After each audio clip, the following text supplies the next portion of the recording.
47% of adults say financial literacy should be taught in high school. Why do you learn algebra and not how to reconcile your bank account? Why are you learning geometry but not how to do a basic tax return? How to use a credit card responsibly? A third of millennials and Gen Z say that they've lost over $5,000 just making simple mistakes and not having financial literacy that would have helped them avoid those mistakes.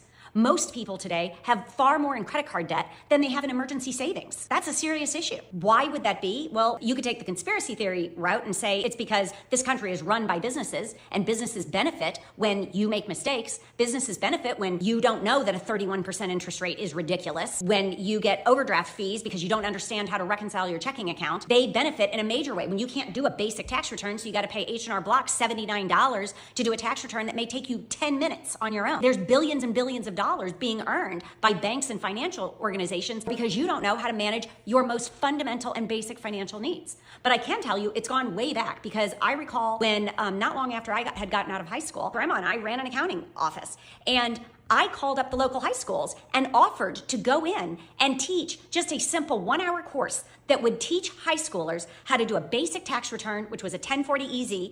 It would take them 20 minutes to learn. I would teach them how to reconcile their bank account, which was a big deal back then because we didn't have electronics. It was all done manually. And I was teaching them how to create a basic budget for themselves, which is one of the most common things I have been asked as an accountant by young people, is to help them create a basic budget. And it shocks me that they don't know even the basics of how to do this. And I contacted 5 high schools and only 2 took me up on it. Y'all know what the problem is with our education system today in this country?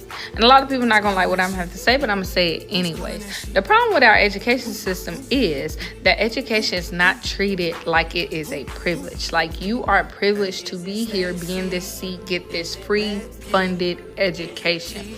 When kids are a consistent behavior issue, they need to be kicked out. And I'm not talking about kicked out sent to alternative school. I'm talking kicked out. Your parents need to figure it out, because you don't deserve to be here.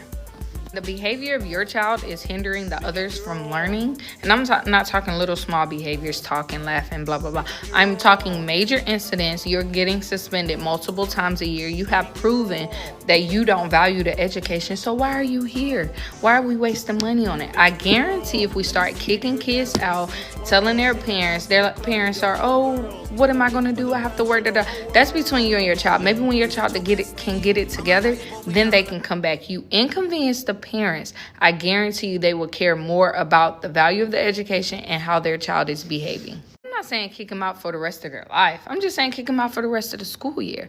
And when they come back the next school year, they need to repeat that same grade. No bump ups. You need to repeat the same grade.